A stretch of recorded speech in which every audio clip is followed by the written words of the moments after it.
justement à égrener ce grand programme pour savoir comment gagner la confiance de vos audiences, de vos utilisateurs, de vos consommateurs. Pourquoi internaliser d'ailleurs tout court la programmatique? Bonne question s'il en est.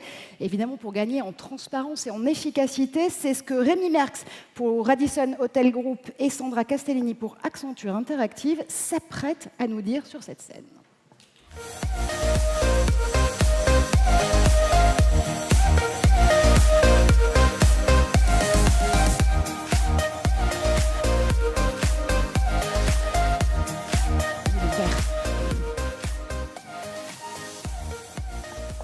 Bonjour.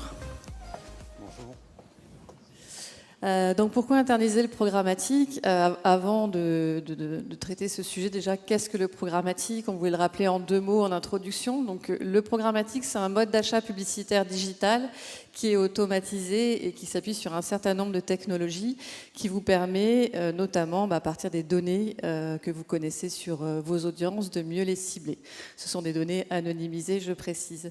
Dans le monde, selon Wark, ça représente 63,4 milliards de dollars, donc c'est énorme. Ce n'est plus réservé qu'aux invendus des sites digitaux, c'est tous les inventaires premium, et aujourd'hui ça se développe également en audio sur la télévision. Sur ces 63,4 milliards de dollars, l'étude montre, je pense que vous connaissez pour certains ces chiffres-là, que seuls 30% reviennent aux médias, c'est-à-dire à l'éditeur sur lequel sera placée la publicité. La différence, c'est une chaîne de coûts. Je l'ai dit en introduction, c'est un mode d'achat qui est très technologique. Donc, c'est le coût des plateformes, les DSP, les outils d'ad verification, les SSP, le coût de la data qui va venir enrichir en fait votre ciblage pour mieux cibler vos audiences, et bien sûr le coût de l'exécution pour les partenaires et agences des annonceurs qui opèrent ce mode d'achat qui est très particulier. Voilà.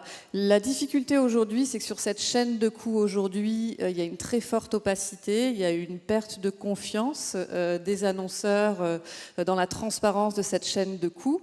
Donc le plus célèbre étant Mark Pritchard chez Procter & Gamble, qui disait que justement cette chaîne de coûts au mieux était opaque et au pire était frauduleuse, et qu'il était vraiment indispensable d'apporter de la transparence dans cette chaîne de coûts. Donc face à l'essor de ces investissements, les entreprises voient leurs investissements programmatiques grandir, voient les coûts liés à ces investissements programmatiques grandir, et ont besoin d'avoir plus de transparence.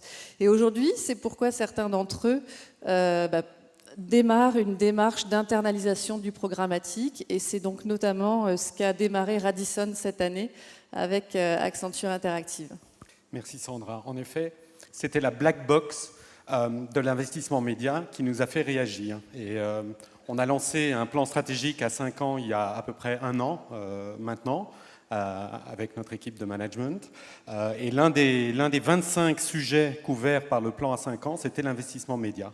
On s'est aperçu, probablement un peu tard, mais il n'est jamais trop tard, que ce qu'on investissait, on n'avait aucune idée de ce qui partait dans de l'achat média et dans ce qui partait dans de la maintenance de plateformes ou de paiement de fees à des agences avec lesquelles on travaillait, car on travaillait avec tout un tas d'agences dans un système de silos qui était assez opaque. Et donc c'est à ce sujet-là qu'on a lancé une appel d'offres, un RFP, auquel Accenture Interactive a participé et a gagné, pour des raisons assez innovantes, on va dire, qui est justement cette transparence de la data, cette transparence de l'investissement. Et depuis maintenant, on a mis en place le programme au mois d'avril cette année. Et depuis le mois d'avril, je sais exactement combien je dépense en médias. Ça paraît assez étonnant, et pourtant c'est le cas. Et donc maintenant, je sais exactement mesurer ce que ça me rapporte et le coût de distribution. Et les coûts sont très importants dans le domaine de l'hôtellerie. Les marges sont assez faibles dans l'hôtellerie. Et donc, tout investissement, je dois être capable de pouvoir ramener à mon board le revenu que ça génère. Donc, il y a 3 piliers dans le programme qu'on a établi avec Accenture Interactive et qui étaient très importants pour moi. C'était ce coût de distribution, Le coût de distribution dans l'hôtellerie, comme je disais, est très très élevé. Pourquoi? Parce que dans l'hôtellerie, on a été disrupté par des online travel agencies, donc les agences de voyage en ligne du type Expedia et Booking.com, qui prennent des marges qui peuvent monter jusqu'à 25% du prix de vente de la chambre. C'est un coût exorbitant. Et donc, évidemment, on doit essayer de récupérer ces clients et de les ramener dans nos canaux directs afin de réduire les coûts de distribution. Et donc, le programmatique est un élément indispensable en connaissance client et en rapatriement aussi de ce client sur les canaux directs. Ensuite, l'autre sujet, pour exactement la même raison, c'est la connaissance client. Si on laisse partir le client chez Booking ou chez Expedia pour réserver une chambre d'hôtel, ben on ne le connaît pas. On ne sait pas qui il est, on ne sait pas l'étudier et on ne sait pas le retargeter et le recibler après. Donc ça, c'est un autre point qui était très important dans le programmatique. Et évidemment, le tout basé sur de la performance. On dépense à peu près 20 millions de dollars par an en achat média. Ça inclut l'ensemble, la gestion des plateformes, les fees, etc. Tout est basé maintenant, chaque dollar qu'on dépense est basé sur de la performance et sur un calcul de retour sur investissement. Donc en fait, il y a des enjeux aujourd'hui quand on internalise le programmatique. On en entend beaucoup parler. Je pense qu'il est aussi important de bien préciser ce qu'il y a derrière ce terme. Il y a d'abord deux enjeux. Le premier, c'est un enjeu technologique parce qu'aujourd'hui, pour avoir plus de transparence, pour avoir la main sur la connaissance client, sur les données, il est important d'internaliser les contrats des plateformes technologiques que j'évoquais en introduction. Aujourd'hui, pour opérer le programmatique, il faut notamment une DSP. Internaliser le contrat pour un annonceur, ça a l'avantage de pouvoir s'assurer d'une bonne circulation de ces données au sein de son écosystème technique et technologique, puisqu'aujourd'hui, effectivement, il faut que ces DSP puissent de façon fluide faire circuler la donnée entre les différents outils que peuvent être les DMP, l'analytics, qui sont contractualisés par les clients. Donc, un annonceur qui internalise aujourd'hui sa DSP s'assure de choisir la solution qui est la mieux adaptée à son écosystème technologique. Le deuxième enjeu, qui est presque le plus important, c'est l'enjeu humain, parce qu'il ne faut pas sous-estimer ce type de projet. Quand on lance un projet d'internalisation, ça impacte l'organisation de l'entreprise. Il faut avoir des équipes dédiées, il faut avoir le sign-off, enfin les sponsors au niveau C-level pour pouvoir les porter. Ce sont des projets qui sont relativement longs. Et le deuxième point qui est très important également, c'est que si vous choisissez l'internalisation complète, il va falloir recruter des talents programmatiques. Ce sont des talents qui sont bien sûr très difficiles à trouver et très difficiles également à fidéliser. Voilà. Alors l'avantage bien sûr d'internaliser totalement ou en partie le programmatique d'un point de vue humain, c'est que vous montez en compétences en interne pour pouvoir peut-être mieux challenger vos partenaires si vous décidez d'externaliser l'exécution ou avoir carrément la main de bout en bout sur vos campagnes. C'est une des premières choses que nous avons fait, l'évaluation des compétences des équipes. Et là, on a eu quelques surprises. Traditionnellement, l'hôtellerie fait monter des gens en compétences sans en avoir. Et malheureusement, vous êtes réceptionniste d'un hôtel et puis soudainement, vous devenez responsable du social media juste parce que vous avez une page Facebook qui est sympa. Et donc ça, c'est problématique parce que aujourd'hui, c'est un métier d'acheter du média, c'est un métier d'aller acquérir des clients, c'est un métier de faire de la fidélisation de clients aussi. Et donc, ça nous permet aussi aujourd'hui, grâce à Accenture aussi, d'apporter des nouveaux profils dans le management du marketing. Et ça, c'est assez nouveau dans le domaine de l'hôtellerie. En fait, quand on parle d'internaliser, il y a différents modèles d'internalisation. Donc, ça, c'est une étude qu'on a faite aux États-Unis avec l'IAB, donc Accenture Interactive avec l'IAB. On a interrogé 120 marques américaines qui investissaient en programmatique. Le résultat, c'est que 65% d'entre elles ont commencé un processus d'internalisation ou ont internalisé certaines fonctions. 47% donc, ont un modèle hybride, ce qui veut dire qu'elles ont internaliser la technologie et certaines fonctions de la stratégie programmatique, mais pas l'exécution, par exemple. 18% d'entre elles ont entièrement internalisé. Donc nous, on est passé plutôt sur un modèle hybride, ou en tout cas, on est en train de rentrer dans un modèle hybride. On n'avait ni les moyens ni les ressources internes pour passer sur une internalisation complète. Et sur les bons conseils de notre partenaire, on est passé sur ce format hybride.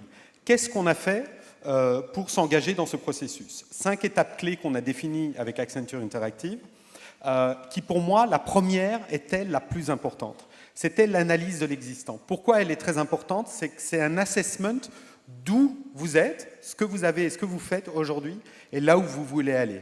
Et je peux vous dire, si vous le faites vraiment honnêtement, vous allez de surprise en surprise pour découvrir que finalement, vous n'avez contrôle de rien, que vous ne connaissez pas vos clients, que vous ne savez pas combien vous dépensez, que vous ne savez pas combien ça vous rapporte à chaque fois que vous dépensez. Et donc, c'est un élément du plan qui est indispensable pour pouvoir définir une vision là où vous voulez aller, le assessment. Il faut être prêt aussi et accepter le fait et de communiquer avec votre board et avec votre comité exécutif que vous n'étiez pas bon ou qu'il y avait des erreurs ou qu'il y avait des choses qui ne marchaient pas et afin de pouvoir vraiment comprendre là où on devait aller. Ensuite, on a établi un plan de transformation digitale.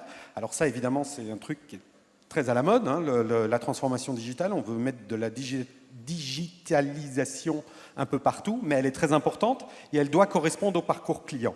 Et donc, dans le processus d'achat média, il y a un aspect de transformation digitale, surtout pour un métier comme l'hôtellerie, qui est au bout du compte un vieux métier qui va encore exister de très longues années et qui est basé sur l'accueil du client. Ce qui est important dans l'hôtellerie, c'est finalement au moment où vous allez pousser la porte de l'hôtel, c'est l'expérience que vous allez vivre à l'intérieur de l'hôtel. Nous, on revient, on a créé une tagline qui s'appelle Brilliant Basics, parce qu'on doit se focaliser sur le service que l'on fournit à l'intérieur de l'hôtel. Et c'est des choses très simples, comme la qualité de la literie, la qualité du petit déjeuner, la qualité du pommeau de douche, qui est en général catastrophique dans tous les hôtels. Et donc, il fallait apporter à côté de ça cette transformation digitale pour pouvoir s'engager avec les clients.